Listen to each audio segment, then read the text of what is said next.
Que la paix soit sur vous, les Gaulois et les Gauloises. Dans cette vidéo, on va parler réincarnation, karma, des sujets que j'ai pas trop abordés, ou en tout cas j'ai pas abordé depuis longtemps.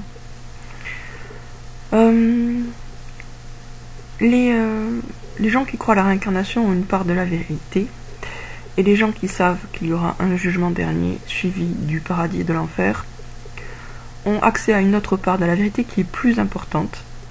Mais enfin, les deux sont quand même importantes, même s'il est plus important de connaître le jour du jugement que de connaître la réincarnation, l'idéal c'est quand même de savoir tout, d'avoir la vision complète, de voir avec ses deux yeux, et donc d'être aussi bien informé sur l'un que sur l'autre. La réincarnation est quelque chose qui explique beaucoup de mystères. Par exemple, Dieu dit dans le Coran qu'il nous a donné une vie assez longue pour que celui qui doit réfléchir, enfin qui veut réfléchir, réfléchisse. Or, il y a des gens qui meurent à 5 ans, 6 ans, 7 ans, et là on voit pas du tout en quoi ils ont une vie assez longue pour que ceux qui réfléchissent, ceux qui veulent réfléchir, réfléchissent. Par contre, si on prend en compte la réincarnation, là ça devient très logique, puisque finalement, cette personne qui est morte par exemple à 5 ans, dans une autre vie, sera morte à 90 ans. Donc l'un dans l'autre, oui, Dieu nous donne une vie avec plusieurs chapitres, assez longue, bien assez longue, pour que celui qui veut réfléchir, réfléchisse. Et la réincarnation, c'est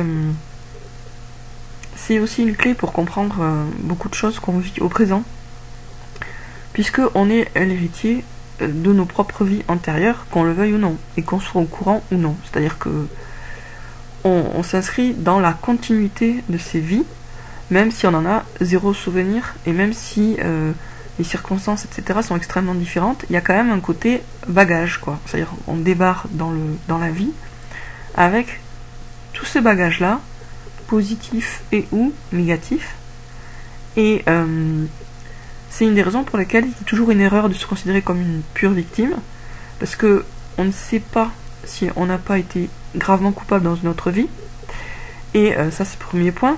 Et ensuite, déjà ça c'est un point essentiel, et ensuite c'est aussi une des raisons pour lesquelles il est tellement important de pardonner à ceux qui nous ont fait du mal, parce que si on pardonne à ceux qui nous ont fait du mal, on peut espérer que ceux à qui on a soi-même fait du mal nous pardonneront. Par contre, il est important aussi de bien séparer ce qui est le pardon et l'oubli. Alors, Dieu dans le Coran dit pardonner et oublier, donc il associe les deux. Et c'est parce qu'on doit faire les deux. Si on pardonne complètement, on va finir par oublier. Mais avant d'oublier parce qu'on a pardonné, il faut se souvenir pour pardonner. C'est-à-dire que on ne peut vraiment pardonner que ce dont on se souvient. Si on a totalement refoulé le souvenir, on ne pourra pas le pardonner la faute.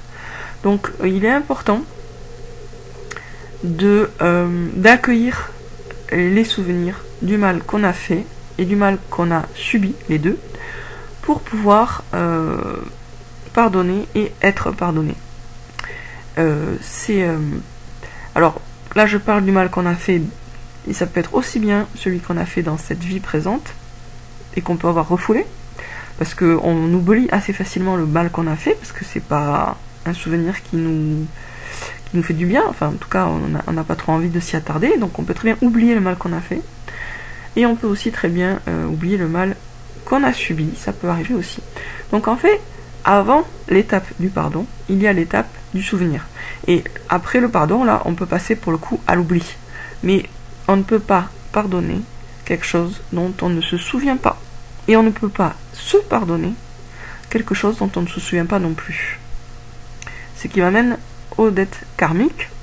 Une dette karmique, c'est un tort qu'on a causé à quelqu'un dans une vie antérieure, et puis ça nous pèse dans cette vie présente, même si on ne se souvient pas du tout de ce qu'on a fait dans une autre vie. Alors, comment se débarrasser de ces dettes karmiques ? Là, comme je vous disais, la seule route en réalité qui fonctionne, c'est de commencer par pardonner à ceux qui vous ont fait du mal. Voilà, pardonner et même, tant qu'à faire, aller plus loin et se montrer généreux avec eux.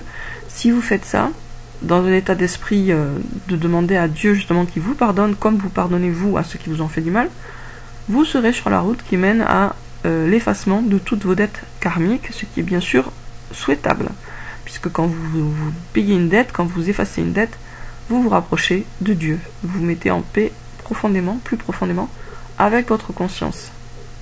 Et c'est pas parce que personne n'est au courant que ça ne compte pas.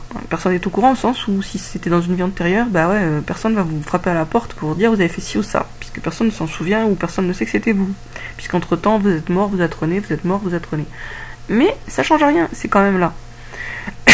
Donc comme je vous disais, la solution pour effacer les dettes karmiques, c'est tout simplement de commencer par regarder en face le mal qu'on vous a fait à vous, et de le pardonner. 2. En espérant et en comptant et en demandant à Dieu qu'il vous pardonne vos propres fautes.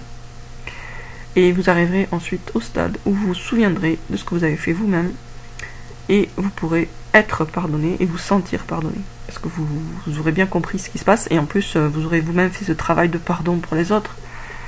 Il n'y a rien de tel pour se sentir pardonné par Dieu, ou même d'ailleurs par des êtres humains, que d'avoir soi-même fait ce travail de pardon. C'est-à-dire que quand on pardonne aux autres, on s'ouvre à la possibilité qu'ils nous pardonnent aussi, même si c'est pas les mêmes personnes.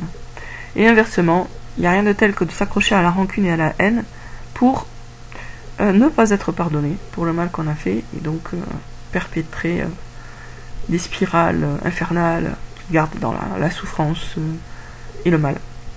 Voilà, sur ce, je vous dis à très bientôt pour une prochaine vidéo, les amis, ça faisait longtemps. Chers résistants de nouvel ordre mondial. Pour l'instant, c'est une résistance qui est très discrète, très secrète, intérieure, dans le cœur principalement. Mais ça commence comme ça. De toute façon, tout commence par l'intérieur, donc il ne faut pas considérer que c'est nul.